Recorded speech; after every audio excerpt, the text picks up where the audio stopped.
Subscribe कीजिए ध्येय IAS channel को और बेल आइकन को दबाइए लेटेस्ट वीडियो सबसे पहले देखने के लिए।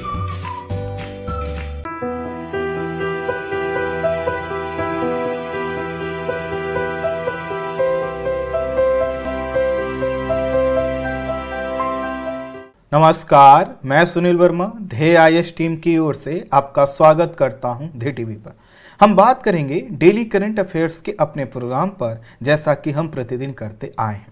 इस वीडियो में हम बात करेंगे आर्द्रभूमि अर्थात वेटलैंड्स पर, समझने का प्रयास करेंगे कि वेटलैंड्स क्या होते हैं, इनका महत्व क्या है, इन पर उत्पन्न खतरे कौन कौन से हैं, इनको संरक्षित करने के लिए जो रामसर समझौता हुआ था, तो रामसर समझौता क्या है, उसके नियम कौन कौन से होते हैं, रामसर साइट्स क्या होती हैं, भारत और विश्व के कितने साइट्स को रामसर साइट्स में रखा गया है और क्यों रखा गया है, इसको हम डिस्कस करेंगे। मॉन्ट्रेक्स रिकॉर्ड क्या होते हैं, इसको समझने का प्रयास करेंगे और अंत में देखेंगे कि भारत में इनकी क्या स्थिति दिखाई देती है, भारत ने कौन कौन से नियम बना रखे हैं, विश्व से किस प्रकार का सहयोग प्राप्त होता है और वर्तमान कंडीशन वेटलैंड्स की भारत में कैसी दिखाई देती। ये जो पूरा टॉपिक है आपके परीक्षा के पॉइंट ऑफ व्यू से काफी महत्वपूर्ण है, इसलिए थोड़ा सा हम इसे डिटेल में डिस्कस करेंगे। आइए हम इसको समझने का प्रयास करते हैं कुछ बेसिक पॉइंट्स के साथ। सबसे पहले समझेंगे आखिर वेटलैंड्स क्या होते हैं। नमी या दलदली भूमि वाले क्षेत्र को आर्द्रभूमि या वेटलैंड्स कहते हैं।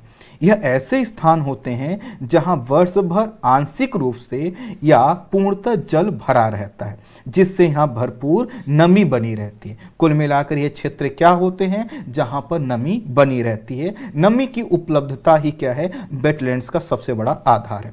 दूसरे शब्दों में प्राकृतिक अथवा कृत्रिम, स्थायी अथवा अस्थायी, पूर्णकालिक अथवा अल्पकालिक, स्थिर जल क्षेत्र अथवा अस्थिर जल क्षेत्र, स्वच्छ जल क्षेत्र या फिर प्रदूषित या सैलाइन वाटर वाले जितने भी जल क्षेत्र हैं, सभी प्रकार के ऐसे जलीय और भूमि वाले क्षेत्रों को हम इसमें शामिल करते हैं, जहां पर जो जल की उपलब्धता है वह अधिक समय तक रहती है।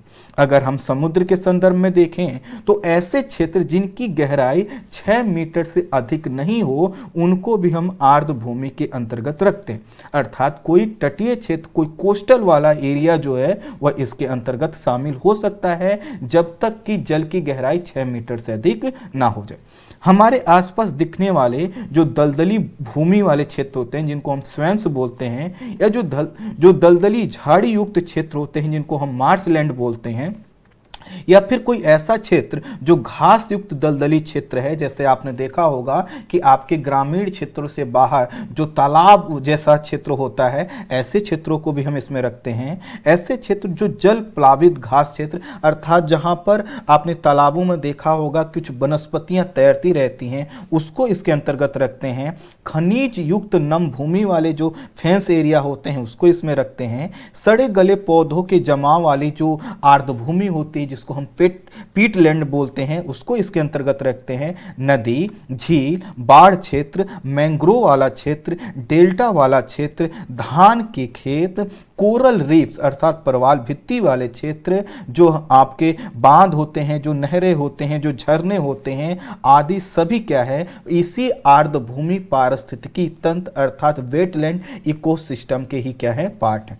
तो कुल मिलाकर अगर हम समझें तो हमने यह समझा कि जितने भी वेटलैंड्स हैं उसके केंद्र में क्या है, ऐसे क्षेत्र जहां पर जल की उपलब्धता सुनिश्चित होती है, ऐसे भूमि क्षेत्र जहां पर जल की उपलब्धता बनी हुई है। ध्यान रखिएगा, इसमें पूरा समुद्री क्षेत्र नहीं आता, वही कोस्टल एरिया तटीय क्षेत्र आता है जो जमीन से जुड़ा हुआ है, अर्थात जिस पर जल की गहराई 6 मीटर से अधिक नहीं है। इसको मैंने कुछ डिवाइड भी किया है, जैसे कोस्टल एरिया या तटीय जो या मेरीन या कोस्टल वेटलैंड होते हैं, उसमें इसके हम रखते हैं। तो इसमें हम क्या क्या रखेंगे, जैसे स्टेट जो जल संधियां होती हैं, लेकिन जल संधियां अगर बीच समुद्र में है तो उसको हम नहीं रखेंगे। यह जो आपके कोस्टल एरिया मिलने वाले स्टेट होते हैं जल संधियां, उसको रखेंगे। इसमें बालू गोटियां या कंकड़ तट जो होते हैं, कंकड़ मतलब जो जैसे आपने देखा होगा किसी समुद्र के किनारे बालू का जो टीला मिलता है, वो वाला इसमें आता है। एस्चुरी को हम इसमें शामिल करते हैं। मेरीन सब टाइडल एक्वाटिक वेड को इसमें रखते हैं। कोरल रीफ को रखते हैं। जो पथरीला समुद्री तट है, अर्थात ऐसा तट जिसके नीचे क्या है, पथरीला जो है कि भाग है, लेकिन उस पर जल की जो गहराई है ज़्यादा नहीं है, उसको भी इसमें हम रखेंगे। लैगून को भी हम रखते हैं, मैंग्रोव क्षेत्र को भी इसमें हम रखते हैं। ऐसे ही जो इनलैंड वाटर वेटलैंड होते हैं उसको भी हम इसमें शामिल करते हैं। जैसे देखिए स्वैम्प्स है, मार्शलैंड है, स्वच्छ पानी स्प्रिंग फ्रेश वाटर के जो स्प्रिंग्स वाले क्षेत्र हैं, तालाब झील अपने आप में है, डेल्टा है, और जो आपका स्ट्रीम और क्रीक्स वाला, जैसे आपने सर क्रीक का नाम सुना होगा, ये सभी चीज़ क्या हैं, वेटलैंड के ही भाग हैं। ऐसे ही अगर हम कोई नहर बनाते हैं, कैनाल बनाते हैं, ऐसे ही हम कोई वाटर जो है कि वेस्ट वाटर ट्रीटमेंट एरिया बनाते हैं, कोई हम एक्वाकल्चर करते हैं, कोई हम तालाब या छोटे टैंक बनाते हैं, या कोई हम सिंचित कृषि भूमि रखते हैं, वो भी क्या है, इसी के अंतर्गत आता है। ये सब नाम मैं इसलिए बता रहा हूं कि मैंने कई बार यह देखा है, जब आप इंटरव्यू फेस करते हैं तो आपके जो आपसे जुड़ी हुई चीजें हैं आप उसमें भी मिस्टेक करते हैं। आर्द्रभूमि, अब प्रश्न आएगा आखिर महत्वपूर्ण क्या है। हमने ये देख लिया आर्द्रभूमि क्या होता है, अब देखेंगे कि आखिर महत्वपूर्ण क्यों। एक एक करके देखते हैं, थोड़ा सा इसको समझने का प्रयास करिए। यह ऐसे क्षेत्र होते हैं जहां जलीय एवं स्थलीय दोनों पारिस्थितिकी तंत्र एक साथ मिलते हैं, जिसके कारण यहाँ पे उच्च जैव विविधता पाई जाती है। यहाँ पर स्थलीय एवं जलीय दोनों क्षेत्रों में रहने वाले वनस्पति और जीव न सिर्फ अपना विकास करते हैं बल्कि अपनी पर्यावरणीय भूमिका भी क्या करते हैं, सुनिश्चित करते हैं। अब देखिए, जैसे अगर हम कहें कि मान लेते हैं ये हमारे दक्षिण भारत का जो है कि कुछ इस प्रकार का मैप है। यह आपका स्थलीय क्षेत्र है। जो यह स्थलीय क्षेत्र है इसके दोनों तरफ आपने देखा होगा, यह आपका क्या है, अरब सागर, यह बंगाल की खाड़ी वाला क्षेत्र। अगर आप देखें तो यहाँ की जो बायोडाइवर्सिटी अर्थात जैव विविधता है वह अलग होती है, और आपकी जो आपका समुद्री क्षेत्र है यहाँ की जो बायोडाइवर्सिटी है वो अलग होती है। लेकिन आप सोचिए कितना प्यारा जो है कि आपका दृश्य होगा अगर आप यह कोस्टल वाला एरिया देखें, या आपने सुना होगा जो सुंदरवन वाला डेल्टा वाला क्षेत्र है उसको देखिए। तो यह जो आपको ये क्षेत्र मिलेंगे कोस्टल एरिया वाला, इस पर क्या है, यहाँ पर चूंकि स्थलीय भाग है तो स्थल में मिलने वाले जीव भी अब सर्वाइव कर सकते हैं, और साथ ही साथ ओशन एरिया या कम जल की गहराई में रहने वाले जीव भी अपना विकास कर सकते हैं। इससे क्या होता है, यहाँ पर प्लांट्स और एनिमल्स की जो डाइवर्सिटी होती है वह ज़्यादा होती है, और इसी के कारण दुनिया के सर्वाधिक जैव विविधता वाले क्षेत्रों में आपके वेटलैंड्स को शामिल किया जाता है। अगर आपसे पूछा जाए कि वेटलैंड्स में जैव विविधता उच्च क्यों होती है, उसके पीछे का कारण यह है कि जो स्थलीय पर्यावरण है या स्थलों में मिलने वाली जो सुविधाएं हैं और जो जलीय क्षेत्रों में मिलने वाली सुविधाएं हैं, दोनों का यहाँ पर जो है कि संगम होता है, और इसके कारण यहाँ पर उच्च जैव विविधता पाई जाती है। आर्द्रभूमि क्षेत्र को बायोलॉजिकल सुपरमार्केट कहा जाता है। यह नाम इसलिए दिया गया है क्योंकि यह विस्तृत भोज्य जाल अर्थात फूड वेब का निर्माण करते हैं। प्रश्न आएगा कि आखिर फूड वेब क्या होता है। तो फूड वेब का मतलब यह है कि मान लेते हैं यहाँ पर एक जीव है, इस जीव के पास अगर खाने के लिए जितने अधिक विकल्प होंगे वह जाल उतना ही क्या होगा, विस्तृत होगा। तो अब सोचिए जहां पर क्या है, यह जीव है, इसके पास अगर केवल यहां से और यहां से दो ही रास्ते हो भोजन प्राप्त करने के, तो क्या वह अच्छी तरह से सरवाइव कर पाएगा, या फिर उसके पास इस प्रकार की अगर जाल निर्मित हुई है अर्थात वह एक जीव के अलावा कई जीवों का उपभोग कर सकता है, उसके भोजन के लिए कोई दिक्कत नहीं है, तब अपना अच्छा से विकास कर पाए। स्वाभाविक है इस जाल की कंडीशन। तो होता क्या है यहाँ पर, चाहे आप जो है कि पोषक तत्वों का जो चक्रण देखें या फिर जल का चक्रण देखें या फिर जो अन्य चीजों का चक्रण देखें, यहाँ पर संपन्न होता है। आसान शब्दों में मैं आपको एक इमेज के माध्यम से समझाता हूँ। मान लेते हैं यह आपका एक स्थलीय क्षेत्र और यहाँ पर यह कोस्टल एरिया। अब यह जो कोस्टल एरिया के पास यहाँ वाला यह जो क्षेत्र है, यहाँ पर क्या हुआ है, आपका एक वेटलैंड्स का विकास हुआ। यहाँ पर रहने वाले जो प्लांट्स हैं, जो एनिमल हैं, वह क्या होते हैं, क्योंकि जो भी पोषक तत्व फ्लो कर कर यहाँ इन तक आते हैं उसको ये फिल्टर करते हैं, उसको जो है कि रिसाइकिल करते हैं, फिर से प्लांट्स के माध्यम से वह ऊपर आता है, और प्लांट्स का उपभोग हम आप अन्य प्रकार के जीव करते हैं। और साथ ही साथ यहाँ पर प्लांट्स और एनिमल्स की डाइवर्सिटी बहुत ज़्यादा होने के कारण यहाँ के जीवों के पास भोजन के कई विकल्प उपलब्ध होते हैं, इसी के कारण इसको कहा जाता है कि यहाँ पर जो फूड वेब विकसित होता है वह काफी संपन्न होता है और इसी के कारण इसको सुपरमार्केट कहते हैं। सुपरमार्केट का मतलब क्या है कि एक ऐसा क्षेत्र जहां पर आप जब भी कुछ लेने जाएं, अर्थात आपको भोजन के लिए जो भी रिक्वायरमेंट हो, सभी चीजें पूरी हो सकती हो, तो इसी को हम आप सुपरमार्केट कहते हैं। क्योंकि यहां पर जीवों के विकास के लिए, उनके भोजन के लिए हजारों विकल्प हैं, क्योंकि हजारों प्रकार के प्लांट हैं, हजारों प्रकार के एनिमल हैं, इसलिए इनको बायोलॉजिकल सुपरमार्केट के नाम से जाना जाता है। जिस प्रकार से अगला जो इसका महत्व है, जिस प्रकार से हमारे शरीर में जल को शुद्ध करने का कार्य किडनी के द्वारा किया जाता है, ठीक उसी प्रकार का कार्य वेटलैंड्स का जो पारिस्थितिक तंत्र है वह भी करता है। अर्थात जो जल यहाँ तक आता है उसको क्या करता है, वह फिल्टर करता है, उसमें से जो अशुद्धियां हैं उनको बाहर निकालता है। इसी के कारण इसको किडनी ऑफ लैंडस्केप के नाम से भी जाना जाता है, अर्थात भूदृश्य का गुर्दा इसको कहा जाता है हिंदी में। इंग्लिश में जो इसका सही शब्द है किडनीज ऑफ लैंडस्केप, अर्थात यह किडनी की तरह कार्य करता है स्थलीय क्षेत्र को। तो अब देखिए, अगर सोचिए, आप कल्पना करिए कि हमारे पास इतने वेटलैंड्स ना होते तो जो पानी में हमने अशुद्धियां मिला दी, जो हमने उनको प्रदूषित कर दिया, क्या वो फिल्टर हो पाती? नहीं हो पाती। वो फिल्टर इस वजह से हो पा रही हैं क्योंकि हाँ, यह जो वेटलैंड से ये क्या कर रही है, उसमें से अशुद्धियों को छान रहे हैं। आपने देखा होगा कि कोई जो है कि नाला है वो किसी तालाब में जाकर गिरता है, लेकिन तालाब पर जो घास अगर उसको आप हटाते होंगे तो जो यहाँ पर पानी दिखाई देता होगा साफ होता। वो साफ कैसे हुआ? क्योंकि यहाँ पर जो प्लांट्स और एनिमल्स हैं उन्होंने क्या किया, अशुद्धियों को डिकम्पोज किया, उनका अपघटन किया और अशुद्धियों को खा गए और पानी को उन्होंने क्या कर दिया, फिल्टर कर दिया। और इसी के कारण अगर हम जो प्रदूषण फैलाते हैं, अगर हम प्रकृति में रह पा रहे हैं तो हम अपनी वजह से नहीं, इसी प्रकार के प्रकृति के बनाए धरोहर के वजह से, और उन धरोहर में सबसे महत्वपूर्ण है आपका वेटलैंड्स। कुल मिलाकर अगर हम यह समझें कि यह अगर हमारी जो किडनी है अगर सही से काम नहीं करेगी तो जो इसकी विशेषताएं हैं, इसके द्वारा जो कार्य संपादित किए जाते हैं वो भी नहीं होगा। और जब व्यक्ति की किडनी खराब हो जाती है तो वह क्या होता है, भगवान के पास चला जाता है। ठीक यही कार्य इस पृथ्वी पर भी होगा। अगर इसकी किडनी खराब हो गई, हम उसको संरक्षित नहीं कर पाए तो यह पृथ्वी क्या हो जाएगी, जीव विहीन हो जाएगी। पृथ्वी पर जो उपलब्ध जल है उसका हम 1% से कम ही ऐसा जल है जिसका हम पीने के पानी के रूप में प्रयोग कर सकते हैं। ऐसे समय में अगर आपको वाटर सिक्योरिटी के पॉइंट ऑफ व्यू से भी काम करना है तो भी क्या करना होगा, वेटलैंड्स का संरक्षण करना होगा। आपको पता है कि 97.5% से ज़्यादा तो आपका जो वाटर है वो सैलाइन है, जो समुद्रों में पाया जाता है। उसके बाद आपके ग्लेशियर में जो है कि काफ़ी ज़्यादा पानी पाया जाता है। तो जो भी पानी पाया जाता तो ग्लेशियर वाला आप पी नहीं सकते, आप बर्फ को फोड़ के तो पी नहीं सकते, और ना ही आप समुद्री पानी पी सकते हैं। तो आपको क्या है, जो ग्राउंड वाटर है या जो नदियों का, तालाब और झील का पानी, उसी का प्रयोग करना। और उसकी मात्रा पूरे जल का 1% से कम है, लेकिन 1% से जल को हम अपनी क्रियाओं के द्वारा हमेशा प्रदूषित कर रहे हैं और उसको फिल्टर करने का काम करता है वेटलैंड्स। और इसी के कारण इसका महत्व बहुत ज्यादा है।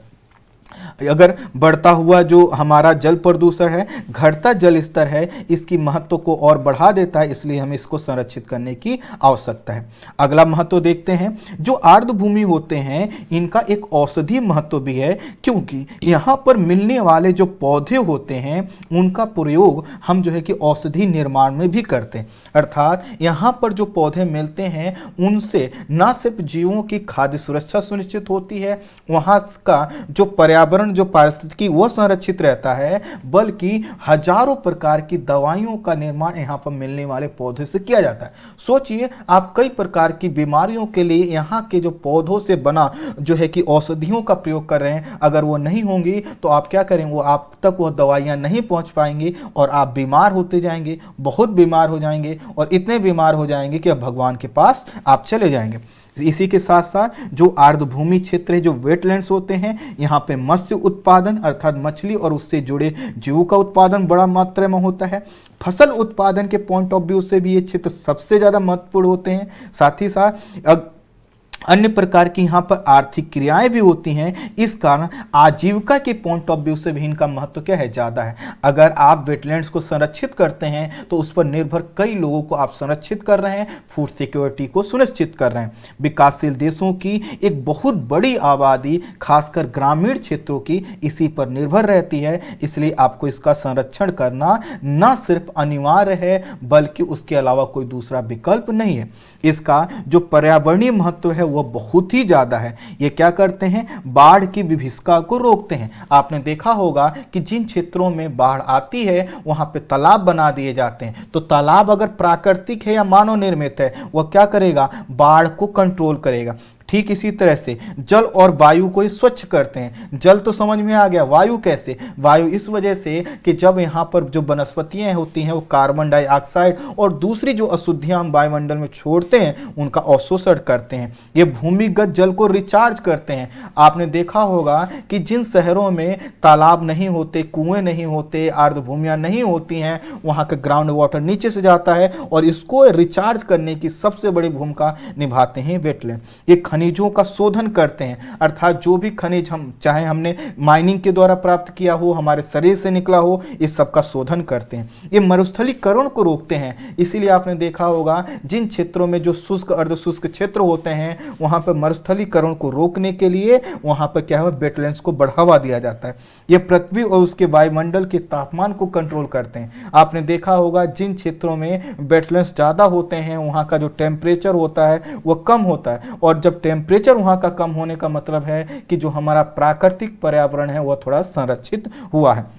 साथ ही साथ ये जीवों के प्रजनन के लिए और उनके विकास के लिए एक अनुकूल दशा क्रिएट करते हैं, और इसके वजह से जो जीव हैं, जो जैव विविधता है, उनका विकास हो पाता है। आप समझ पा रहे होंगे कि आखिर ये कितने महत्वपूर्ण वेटलैंड्स है। अगर हम देखें तो वेटलैंड के महत्व को इस रूप में देखिए कि विश्व के लगभग 3% भूमि पर ही विस्तृत हैं, लेकिन विश्व भर के सभी वनों के मुकाबले ये दुगुनी मात्रा में कार्बन को अवशोषित करते हैं। सोचिए केवल 3% भाग पर जिन वेटलैंड्स का विकास हुआ है वह क्या करते हैं, जितने भी जंगल हैं उनसे दुगुना क्या करते हैं, कार्बन डाइऑक्साइड का अवशोषण करते हैं। और कार्बन डाइऑक्साइड का अवशोषण करने का मतलब क्या है कि ग्लोबल वार्मिंग के इंपैक्ट को कम करते हैं। विश्व के लगभग 90% जो आपदाएं आती हैं वह आपको जल से संबंधित होती हैं, और जो 60% दुनिया के लोग हैं या कोस्टल एरिया में रहने वाले जो 60% लोग हैं वह किसी न किसी रूप में बाढ़ और सुनामी का सामना करते हैं, और बाढ़ और सुनामी को रोकने में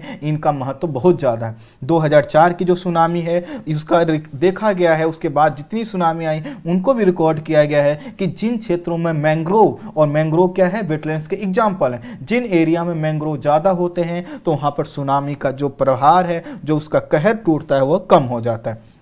आर्द्रभूमि जलवायु संबंधी आपदाओं के विरुद्ध भी क्या करते हैं, एक बफर क्षेत्र के रूप में कार्य करते हैं, और ये कई प्रकार की चुनौतियों और बीमारियों से हमें संरक्षित करते हैं। जो प्रवासी पक्षी होते हैं उनके पॉइंट ऑफ व्यू से देखें तो इनका कोई विकल्प ही नहीं है। आपने देखा होगा कि आपके केवलादेव जो नेशनल पार्क है, अन्य जो नेशनल पार्क हैं, या फिर जो है कि जो वेटलैंड्स हैं वहाँ पर साइबेरिया और अनेक हजारों किलोमीटर दूरी तय करके प्रवासी पक्षी आते हैं, और ठीक ऐसे ही इंडिया से भी बाहर जाते हैं। तो प्रवासी पक्षियों के पॉइंट ऑफ व्यू से भी इनका महत्व ज्यादा है। अब आप कह रहे होंगे कि पक्षी हमारे लिए क्यों महत्वपूर्ण है, इसमें मिलने वाले जीव क्यों महत्वपूर्ण। मैं आपको एक छोटा सा एग्जाम्पल देता हूं। छोटा सा एग्जाम्पल ये है कि आपने एक छोटा सा जीव देखा होगा, दीमक या चींटी या फिर केंचुआ। आपने दीमक, चींटी और केंचुआ को एक जीव समझा, लेकिन अगर उसको इकोसिस्टम के पॉइंट ऑफ व्यू से देखिए तो क्या करते हैं कि जो कुछ भी आप सड़ने गलने के लिए छोड़ देते हैं वह सड़ गल कर दोबारा उसके अंदर जो मटेरियल है, वो जो भी उसके अंदर तत्व हैं, वो मिट्टी में मिल पाते हैं, और फिर मिट्टी से पौधों में और पौधों से हम तक इस वजह से पहुंच पाता है क्योंकि वो जो छोटे जीव हैं वह क्या करते हैं, उसको अपघटित करते हैं। अगर वह जीव ना होते तो एक क्रिया ना हो पाती। ठीक इसी तरह से यह जो वेटलैंड्स है यह तो एक नहीं, हजारों लाखों करोड़ों प्रकार के जीवों का आवास स्थल है, और यहाँ पर ऐसी क्रियाएं, जटिल क्रियाएं संपन्न हो रही होती हैं जिसकी हम आप कल्पना नहीं कर सकते। तो आप समझ सकते हैं कि इनका महत्व कितना ज्यादा है। पर्यटन के पॉइंट ऑफ व्यू से भी देखें तो ये इनका जो विकल्प है कोई विकल्प आपको दिखाई नहीं देगा। जैसे आपने लोकटक झील देखा होगा, लोकटक झील में आप क्यों जाते हैं, देखते हैं कि आपको तैरता हुआ झील दिखाई देता है। तो यह जो महत्व है वो कैसे है कि प्रकृति ने बना रखा है, तो हमें उनका संरक्षित करना चाहिए। प्रश्न आएगा आखिर खतरे क्या हैं, महत्व तो हमने आपको बता दिया। खतरा ये है बढ़ती जनसंख्या और उसके लिए खाद्य सुरक्षा सुनिश्चित करने के लिए इनका जो क्षेत्रफल है उसको हम कृषि अन्य कार्यों के लिए प्रयोग कर रहे हैं, क्षेत्रफल इनका सिकुड़ रहा है। बढ़ते जो कंक्रीट के जंगल है, अर्थात जो शहरी क्षेत्र होते हैं इनको कंक्रीट के जंगल बोलते हैं, उद्योग के कारण, शहरीकरण के कारण इनका जो क्षेत्र है वह क्या हो रहा है, संकुचित हो रहा है। जो तटीय अर्थात जो कोस्टल एरिया है इन पर हमने क्या किया है, इनका जो आर्थिक महत्व है उसको पहचाना है और हम इनको जो कोस्टल एरिया है इनका आर्थिक यूज करना चाहते हैं। और जब आर्थिक यूज करना चाहेंगे तो हम क्या करेंगे, यहाँ की वनस्पतियाँ, यहाँ के जो वेटलैंड्स हैं उस पर हम अपना कुछ कार्य करेंगे, कंक्रीट के जंगल बनाएंगे, सड़कें बनाएंगे, बंदरगाह बनाएंगे, उनसे इनको क्या होती है, क्षति होती है। हम क्या करते हैं, कूड़ा प्रबंधन करते हैं, औसादन करते हैं, इन सब चीज़ों कूड़ा के कहाँ हम फेंकते हैं, जहाँ पे कोई गड्ढा जिसमें पानी भरा, हमको लगता है यूजलेस से फेंक देते हैं, लेकिन वही सबसे वह चीज़ था, वह वेटलैंड्स था जो प्रकृति के द्वारा बनाया गया था या हमारे द्वारा बनाया गया था, जिसको हमें संरक्षित करनी थी। हम क्या करते हैं, भूमिगत जल का अत्यधिक प्रयोग करते हैं, हम रसायनों का अत्यधिक प्रयोग करते हैं। अब ये जब मान लीजिए आपके कॉलोनी में एक छोटा सा तालाब वाला एरिया था, उसमें आपने क्या किया, जितना सीवेज का लाइन था या फिर जो भी आपके नाली से पानी जाता था उसमें आपने छोड़ दिया, तो वहाँ पे पानी तो है लेकिन वहाँ पर जो वनस्पतियाँ, जो जीव विकास कर सकते थे नहीं करेंगे। कारण क्या है कि आपने वहाँ पर क्या है, रसायनों का अति कर दिया। तो अब देखिए वो क्या कर रहा है, जल के रूप में तो ग्राउंड वाटर को तो रिचार्ज कर रहा है लेकिन वो पूरा अपना जो भूमिका है उसका निर्वहन नहीं कर रहा। तो ठीक इसी तरह से हर जगह पे हम वेटलैंड्स को क्या कर रहे हैं, नुकसान पहुंचा रहे हैं। इसके कारण साथ ही साथ जो ग्लोबल वार्मिंग और क्लाइमेट चेंज की समस्या है, इससे भी वेटलैंड्स भी बचे हुए नहीं हैं। आपको पता है मरुस्थलीकरण हो रहा है और मरुस्थलीकरण के कारण क्या हो रहा है, मरुस्थल अपना विस्तार कर रहे हैं और विस्तार कर रहे हैं तो वहां पर मिलने वाले जो तालाब हैं, स्वयं हैं या फिर जो वेटलैंड्स है वो क्या हो रहे हैं, सूखते जा रहे हैं। साथ ही साथ समुद्री जल स्तर बढ़ रहा है और समुद्री जल स्तर बढ़ने की वजह से जब सी लेवल ऊपर उठेगा तो जो 6 मीटर का जो क्राइटेरिया था वो चेंज होगा और उन एरिया में जो वनस्पति थे वो क्या हो जाएगी, डूब जाएगी। साथ ही साथ यहाँ पर सूखा और चक्रवात की जो फ्रीक्वेंसी बढ़ रही है, इसके वजह से सूखा जब बढ़ेगा तो क्या होगा, जो आपके वेटलैंड से वो सूख जाएंगे। चक्रवात जब आएगा तो वह एक बार तो वहाँ पे पानी लाएगा लेकिन वो क्या होगा, जब पानी खत्म हो जाएगा वह जो कोस्टल एरिया में जो आपके वेटलैंड्स मिलते हैं जब उनको क्षति पहुँचा चुका होगा तो हम उसको क्या करते हैं, संरक्षित करने का प्रयास नहीं करते हैं। साथ ही साथ शहरीकरण, औद्योगिकरण और सड़कों रेल मार्गों के विकास के लिए भी हम क्या कर रहे हैं, इनका अति प्रयोग कर रहे हैं। 1970 से 2015 के बीच जो 35% जो जल स्रोत थे, अर्थात जैसे नदियां, झील, तालाब, दलदल, जो खाड़ियां थी, ये जो वेटलैंड्स के ही सब एग्जाम्पल, इसीलिए मैंने आपको वेटलैंड्स के सभी एग्जाम्पल बता दिए। ये जितनी चीजें हैं सब क्या हो चुकी हैं, समाप्त हो चुकी हैं। और कई लोगों का मानना है कि लगभग पिछले एक जो है कि सदी में लगभग 65 से लेकर 75% वेटलैंड्स क्या हो चुके हैं, समाप्त हो चुके हैं। अब सोचिए जब ये समाप्त हो रहे हैं तो मैंने इनको कहा था ये क्या है, किडनी है, यह वह है जिनके वजह से आपको हमको भोजन मिलता है, तो हमारा भी जीवन कितने दिन का है। खैर, वनों, झाड़ियों तथा घास के मैदानों को काटा जा रहा है और ये भी क्या है, एक बहुत महत्वपूर्ण चुनौती है। आपको पता है आग लगने की घटनाएं, चाहे कैलिफोर्निया का जो है कि फॉरेस्ट एरिया हो, अमेजन का हो, कांगो बेसिन का हो, किलिमंजारो पर्वतीय क्षेत्र में जो आग की घटना लगी वो हो, या फिर ऑस्ट्रेलिया के बुश फायर में लगी आग की घटना हो, इन सभी से क्या हो रहा है, आर्द्र भूमियां संकुचित हो रही हैं, उनका विनाश हो रहा है। तो प्रश्न आएगा कि संरक्षण का प्रयास क्या है। तो हुआ क्या था, जो 1970 का दशक है, पर्यावरण संरक्षण के विषय में एक काफी महत्वपूर्ण दशक माना जाता है और इस दौरान जो मानवीय गतिविधियों से प्राकृतिक पर्यावरण को क्षति पहुंच रही थी उसके विषय में हमने सोचना प्रारंभ किया और एक वैश्विक एकजुटता का हम लोगों ने प्रयास किया। और इसी के कारण 1971 में एक रामसर कन्वेंशन हुआ, 1972 में आपने सुना होगा स्टॉकहोम कन्वेंशन हुआ। अगर इन दोनों कन्वेंशनों को देखें तो पर्यावरण पर्यावरण संरक्षण की एक वैश्विक जो प्रयास हम लोग करते हैं उसके प्रारंभिक कन्वेंशन यह माने जाते हैं। अब आपको लग रहा होगा कि हाँ अब टॉपिक आया, टॉपिक वो भी था, मुख्य परीक्षा में उनका बहुत ज़्यादा यूज होता है। 2 फरवरी 1971 को ईरान के कैस्पियन सागर के तट पर अवस्थित रामसर में वेटलैंड्स अर्थात आर्द्रभूमि को संरक्षित करने के लिए एक समझौता हुआ जिसे रामसर समझौता या कन्वेंशन के नाम से जाना जाता है। कुछ लोगों द्वारा इसे आर्द्रभूमि कन्वेंशन या वेटलैंड कन्वेंशन के नाम से भी इसको पुकारा जाता है। यह संधि जो है 21 दिसंबर 1975 को क्या हुई थी, प्रभावी हुई थी। ध्यान दीजिएगा हस्ताक्षर कब हुआ और प्रभावी कब हुआ। इस संधि का जो औपचारिक नाम है वह है अंतर्राष्ट्रीय महत्व विशेषकर जल पक्षी आवास के रूप में आर्द्र भूमियों के विषय में संधि। तो इसका जो औपचारिक नाम है ये आप ध्यान रखिएगा, काफी महत्वपूर्ण है।